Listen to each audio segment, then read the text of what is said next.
یہ عظیم روحانی اقتباس جو father into thy hands I commend my spirit, father into thy hands I commend my spirit کے گرد گھومتا ہے، درج ذیل اردو ترجمے میں نہایت محبت، تاثیر اور گہرے جذبات کے ساتھ پیش کیا گیا ہے۔ اے باپ، میں اپنی روح تیرے سپرد کرتا ہوں۔ لوقا 3:23 اور 46 نہ متی اور نہ مرقس ہمیں ایلوئی کے بعد کسی اور کلام کا ذکر کرتے ہیں۔ یہ دونوں لوقا کے ساتھ ایک بلند آواز میں پکارنے اور پھر روح کے سپرد کیے جانے کا ذکر کرتے ہیں، اور اسی بلند آواز اور روح سپرد کرنے کے درمیانی لمحے میں لوقا یہ الفاظ درج کرتا ہے: اے باپ، میں اپنی روح تیرے سپرد کرتا ہوں۔ لوقا ایلوئی کی بے بسی کی دعا کا کوئی ذکر نہیں کرتا۔ یوحنا نہ ایلوئی بیان کرتا ہے، نہ یہ کہ اے باپ، میں اپنی روح تیرے سپرد کرتا ہوں، اور نہ ہی کسی بلند آواز کا۔ وہ صرف یہ بیان کرتا ہے کہ جب یسوع نے سرکہ چکھا تو کہا، تمام ہوا، اور سر جھکا کر جان دے دی۔ کیا خداوند کبھی ہمیں بتائے گا کہ اس ہوں، اور نہ ہی کسی بلند آواز کا؟ وہ صرف یہ بیان کرتا ہے کہ جب یسوع نے سرکہ چکھا تو کہا، تمام ہوا، اور سر جھکا کر جان دے دی۔ تو نے یوں کیوں پکارا؟ کیا یہ موت کے چھونے پر راحت کی پکار تھی؟ کیا یہ فتح کی پکار تھی؟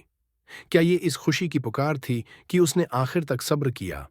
یا کیا اس کے آئے میرے خدا کی پکار کے جواب میں باپ نے اس پر نظر کی، اور اس نظر کی برکت اس پر اتنی غالب آئی کہ وہ مسکرا نہ سکا بلکہ زور سے چیخ اٹھا؟ کیا اس وقت وہ ایسی کیفیت میں ہو رہا تھا کہ کائنات کی سب سے بڑی خوشی بھی صرف ایک پکار میں ظاہر ہو سکتی تھی؟ یا یہ آخری تکلیف کی آخری جھٹکا تھا جس کے بعد آرام شروع ہوا؟ شاید یہ سب کچھ ایک ہی ہو سکتا ہے، ساتھ ہی تھا، مگر یقیناً تمام کتابوں میں، تمام انسانوں کے الفاظ میں شاید ہی کبھی اتنا کچھ پوشیدہ ہو جتنا خدا کے بیٹے کی اس غیر ملفوظ پکار میں تھا۔ اب اس نے باپ کو صرف خالق اور محبت کرنے والے خدا کے طور پر نہیں، بلکہ اپنے فدیہ، اپنی اطاعت اور اپنی محبت کے عمل سے حق کے ساتھ خداوند بنا دیا تھا۔ اب ہے انسانوں کے دلوں میں اندرونی فرزندی اور قربانی کی روح جنم لینے والی تھی، کیونکہ الوہی اطاعت دکھ اٹھا کر مکمل ہوئی تھی۔ وہ اپنے بھائیوں کے درمیان ویسا ہی رہا جیسا کہ وہ چاہتا تھا کہ اس کے بھائی بنے۔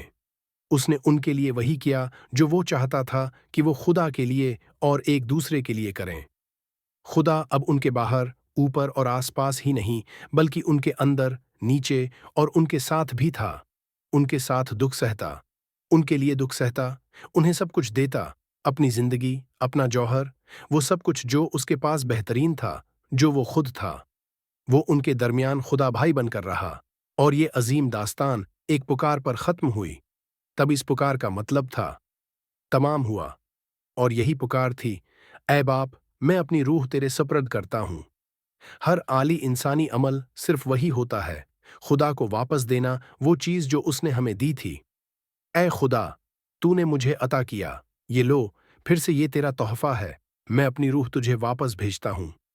ہر عبادت کا عمل دراصل خدا کے حضور اپنے آپ کو پیش کرنا ہے۔ اے خداوند، دیکھ، تو نے مجھے کیا بنایا، میری ذات، تیری بخشش کی جھلک، میں تیرا بچہ ہوں اور مجھے شکر ادا کرنا نہیں آتا، سو یہی پیش کرتا ہوں کہ یہ سب کچھ تیرا ہے، میرا ہے، میں تیرا ہوں، اس لیے میرا ہوں۔ روحانی کائنات کی تمام حرکات و سکنات، جیسے کہ فطری کائنات کی، صرف اپنے منبع کی طرف واپسی ہی ہیں۔ خداوند یسوع کا آخری عمل، اپنی روح کو باپ کے سپرد کرنا، وہی تھا جو وہ پوری زندگی کرتا رہا۔